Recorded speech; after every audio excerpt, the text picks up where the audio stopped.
Assalamualaikum warahmatullahi wabarakatuh. Selamat datang di channel SMA Negeri 1 Bengkayang. Pada kesempatan kali ini saya akan berbagi informasi mengenai seputar PIP dan KIP. Oke, kita langsung saja ke TKP. Informasi ini saya kutip dari halaman resmi PIP Kemdikbud, Bapak Ibu. Jadi bisa silahkan Bapak Ibu ikuti terus video ini dari awal sampai akhir. Oke, kita langsung saja informasi seputar PIP dan KIP. Pertama kita harus tahu dulu apa itu PIP. PIP adalah program Indonesia Pintar melalui Kartu Indonesia Pintar atau KIP yang berupa pemberian bantuan tunai pendidikan kepada anak usia sekolah, yaitu usia 6 sampai 21 tahun yang berasal dari keluarga miskin, rentan miskin, pemilik kartu keluarga sejahtera, peserta program keluarga harapan, yatim piatu, penyandang disabilitas, korban bencana alam atau musibah. Jadi Bapak Ibu, kalau misalkan Bapak Ibu termasuk ke dalam beberapa kriteria berikut, Bapak Ibu bisa untuk mendaftarkan diri untuk anak-anaknya mendapat bantuan berupa program Indonesia Pintar. Nah, berikutnya adalah PIP merupakan bagian dari penyempurnaan program siswa miskin. Jadi kalau dulu namanya BSM ya, program bantuan siswa miskin. Nah, sekarang disempurnakan oleh pemerintah yaitu dalam bentuk PIP. Nah, siapa saja sasaran utama PIP? Sasaran utama PIP yang pertama adalah peserta didik pemegang KIP. Jadi kalau programnya itu namanya PIP, dan kalau kartu fisiknya yaitu KIP. Jadi sasaran utama peserta didik yang memegang KIP itu untuk sasaran PIP. Kemudian yang kedua adalah peserta didik dari keluarga miskin atau rentan miskin dengan pertimbangan khusus. Di sasaran-sasaran utama PIP yaitu yang pertama pemegang KIP, kemudian yang kedua adalah siswa yang miskin atau rentan miskin. Kemudian yang ketiga adalah peserta didik SMK yang menempuh studi keahlian kelompok bidang pertanian, perikanan, peternakan, kehutanan, pelayaran, dan kemaritiman. Nah, ini sasaran-sasaran untuk program Indonesia Pintar. Nah, kemudian bagaimana cara menggunakan KIP? Cara menggunakan KIP adalah sebagai berikut. Yang pertama, penerima KIP harus terdaftar sebagai peserta didik di lembaga pendidikan formal. Jadi harus terdaftar dulu ya, untuk ibaratnya mencairkan PIP-nya atau KIP-nya. Nah, itu harus terdaftar dulu di lembaga formal, yaitu SD, SMP, SMA atau SMK, ataupun non formal. Jadi kalau yang tidak sekolah di lembaga formal bisa juga untuk berlaku di lembaga yang non formal, misalkan PKBM, SKP, LKP, dan lain sebagainya.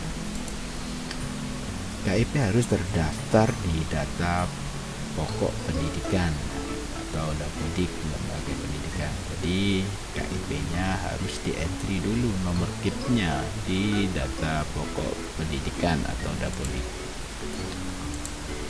Kemudian siapa penyelenggara program Indonesia Pintar? Nah, PIP merupakan kerjasama 3 kementerian. Di ada 3 kementerian yang saling bersinergi. Yang pertama adalah Kementerian Pendidikan dan Kebudayaan, Kementerian Sosial, dan Kementerian Agama.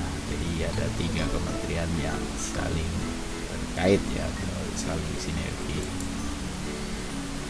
Nah, kemudian apa sih tujuan dari PIP? PIP dirancang untuk membantu anak-anak usia sekolah dari keluarga miskin, rentan miskin, prioritas tetap mendapat layanan pendidikan sampai tamat pendidikan menengah, baik melalui jalur pendidikan formal melalui SDMI hingga lulus SMA, SMK atau MA, maupun pendidikan non formal, jadi dari paket A hingga paket C serta kursus terstandar.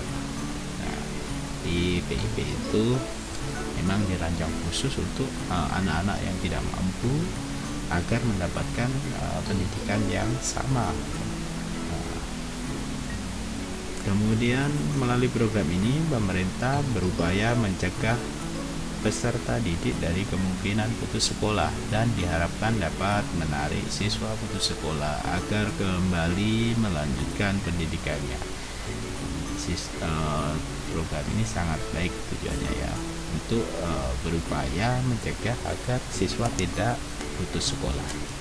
PIP juga diberikan diharapkan dapat meringankan biaya personal pendidikan peserta didik, baik biaya langsung maupun tidak langsung. Nah, itu tujuan dari PIP Bapak Ibu. Oke, kita selanjutnya ke mengapa harus ada Kartu Indonesia Pintar atau KIP. Nah, ini untuk KIP diberikan sebagai penanda atau identitas penerima bantuan pendidikan PIP. Nah, sudah saya beritahukan sebelumnya bahwa KIP itu merupakan identitasnya ya Bapak Ibu. Jadi kartunya itu namanya KIP. Nah, programnya itu namanya PIP. Jadi jangan sampai kebalik-balik.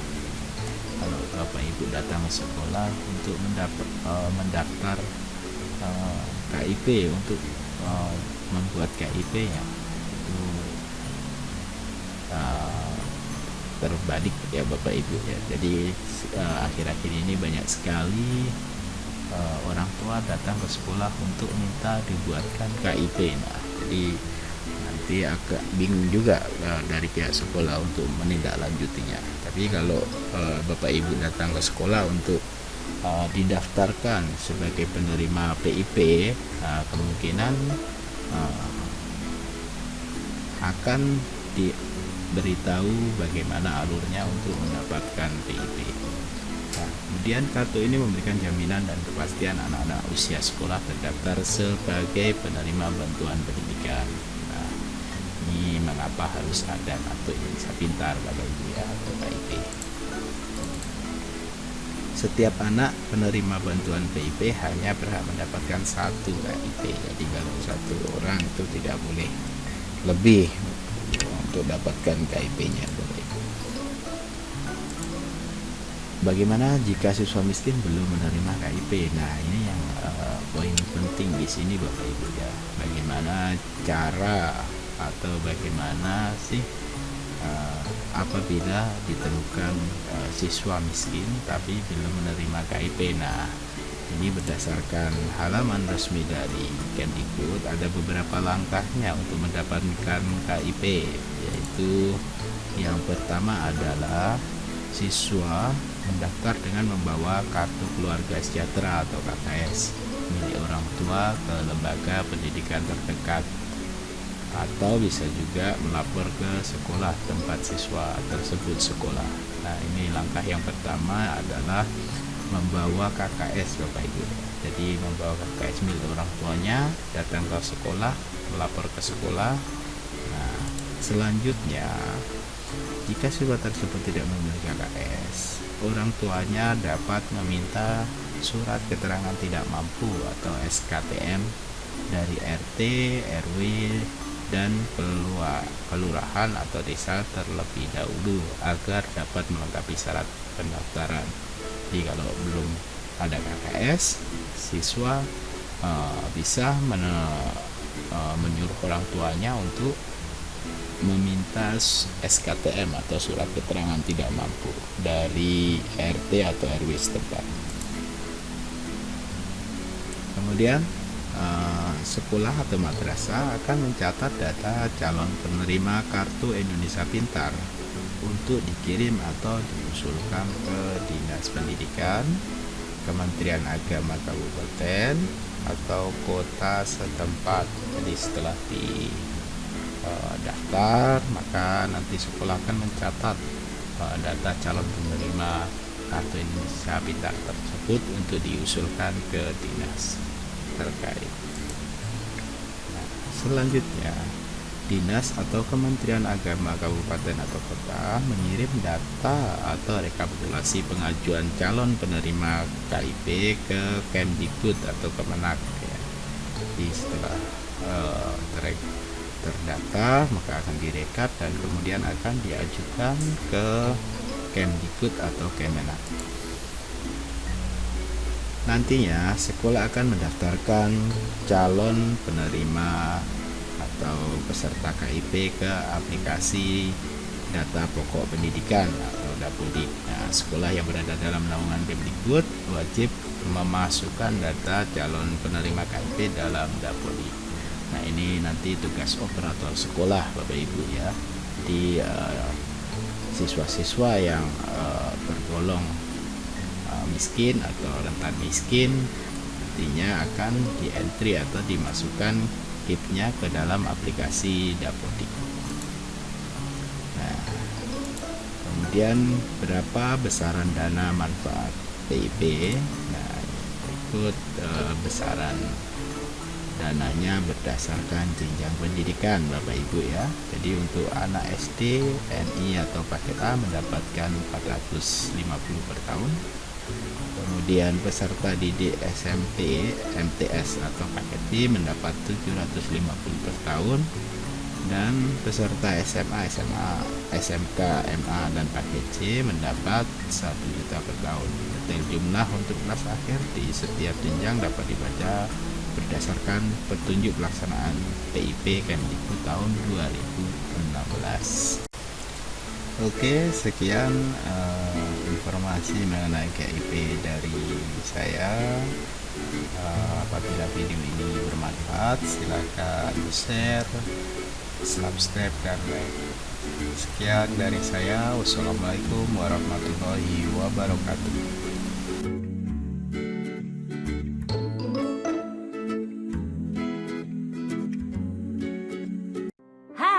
Sudah dapat KIP belum? Kartu Indonesia Pintar. Jangan sampai biaya menjadi alasan untuk tidak sekolah. Segera daftarkan KIP-mu ke sekolah dan dapatkan manfaat dari Kartu Indonesia Pintar. Bagi siswa yang kurang mampu dan belum dapat KIP, pakai saja dulu Kartu Keluarga Sejahtera untuk mengurusnya ke sekolah. Kartu Indonesia Pintar juga bisa buat daftar paket A, B, atau C, lembaga kursus, dan pelatihan. Ayo daftarkan KIP-mu.